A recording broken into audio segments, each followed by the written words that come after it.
आणि मी त्या दिवशी असा निष्कर्ष करून घेतला की फार डोक्यावर सव्वामानाचं पोतं ओझं ठेवल्यासारखाच तात्पर्य सांगणारी बोधकथा नसावी. साधी सोपी बोधकथा आहे की म्हातारा झाडावर चढला, पाय मोडला, तात्पर्य म्हाताऱ्या माणसाने झाडावर चढू नये. किती सुंदर बोध दिलाय बघा श्याम.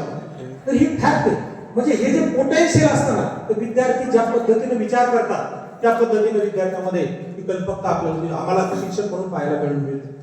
मित्रांनो, आपल्याला असं माहिती आहे की आपला गाव जो असतो हा गाव आपल्याला खूप प्रिय असतो. आपण ज्या गावामध्ये वाढतो, कुठेही गेलो आपण, कितीही मोठे झालो. आता आमचे मेघारे सर आहेत, सेवानिवृत्तीच्या उंबरठ्यावर असतानाही त्यांनी PhD असेल MPhil सारख्या पदव्या प्राप्त केल्या.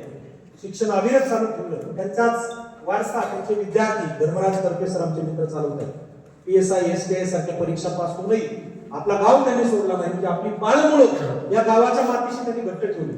पण असं बऱ्याचदा होताना दिसत नाही. बरीचशी माणसं मोठे झाले की आपल्या गावाचं नाव सांगायला विसरतात, आडनाव बदलून घेतात. आणि म्हणून अशी माणसं जी असतात ती खऱ्या अर्थानं कृतज्ञता आपल्यामध्ये येऊ नये म्हणून गाव नावाची माझी एक कविता, मी आमच्या शिक्षकांची एक स्पर्धा झाली म्हणजे SCR राज्यस्तरीय स्पर्धा होती. त्या स्पर्धेसाठी मी कविता लिहिली. आणि तुम्हाला विशेष वाटेल की तालुका, जिल्हा, विभाग आणि शेवटी राज्य स्तरावर निवडलेल्या 10 अंतिम गुणांकनामध्ये माझी कविता पहिली आली आहे. राज्यात पहिली आलेली ती कविता मी तुम्हाला ऐकवतो. जसं तुमचा डोंगराई नावाचं गाव आहे, तसं माझं एक देवीनेमगाव नावाचं गाव आहे. आमच्याकडे देवीचं मंदिर आहे. आणि म्हणून हे गाव आपल्या काळजासोबत कुठेही आपण गेलो तरी त्या गावाची माती आपल्या पायाला चिटकून आली पाहिजे. त्या गावाचा गंध आपल्या काळजामध्ये पाहिजे आणि त्या गावाची लकब आपल्या बोलण्यामध्ये पाहिजे. तुम्ही कुठेही जा, किती मोठे व्हा, आपल्या पंखांना बळ देतं ते आपलं गाव. आणि म्हणून खऱ्या अर्थानं आपण नशीबवान आहोत. कविता तुमच्या समोर मी ठेवतोय बघा. माझ्या गावच्या मातीची पोटासाठी ताटा तुट, माझ्या गावच्या मातीची पोटासाठी ताटा तुट, नोकरीच्या कासऱ्याची बांधलेली पाय फुट, नोकरीच्या कासऱ्याची बांधलेली पाय फुट, पोटटीच भर तरी कस करीत हैराण,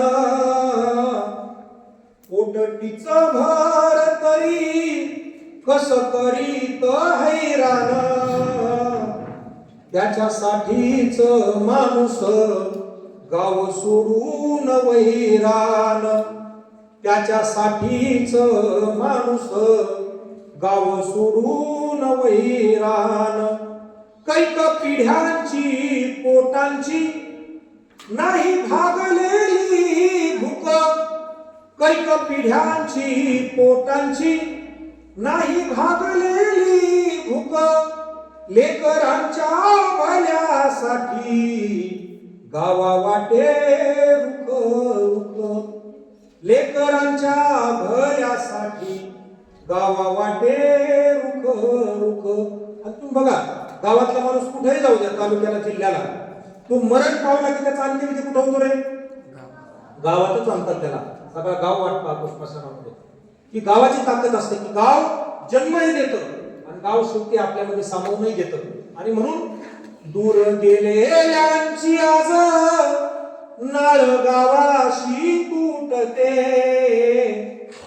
दूर गेलेल्यांची आज नाळ गावाशी तुटते, कुठ जरी मेल तरी माती गावातच होते, कुठ जरी मेल तरी माती गावातच होते, जन्म गावातच होतो, होते गावातच माती, जन्म गावातच होतो, होते गावातच माती, जन्म मरण वारीचा गाव विठ्ठल सोबती, जन्म मरण वारीचा गाव विठ्ठल सोबती.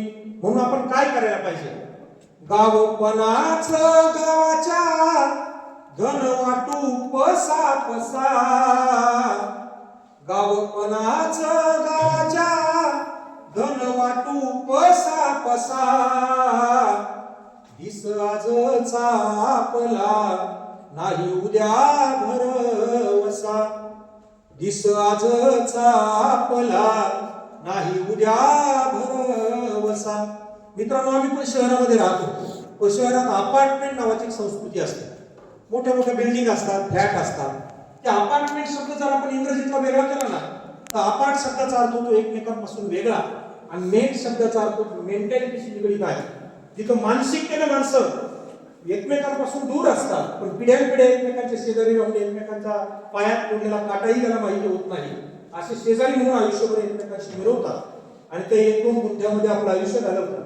गावात मात्र तसं नाही.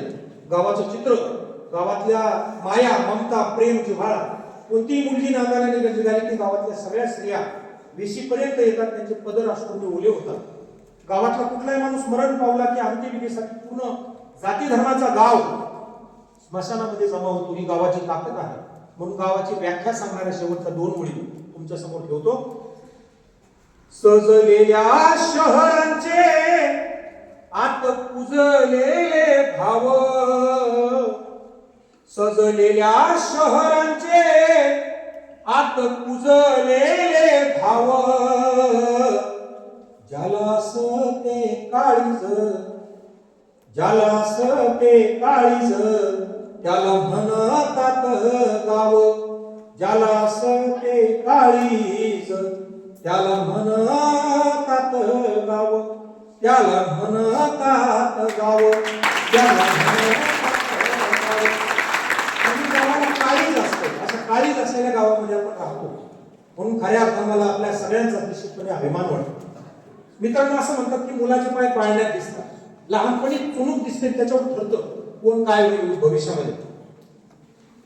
पु ल देशपांडे एकदा 8वीच्या वर्गामध्ये शाळेत असताना गणिताचा तास चालू होता आणि फळ्यावर शिक्षकाने 2 समांतर रेषा काढल्या आणि प्रश्न विचारला.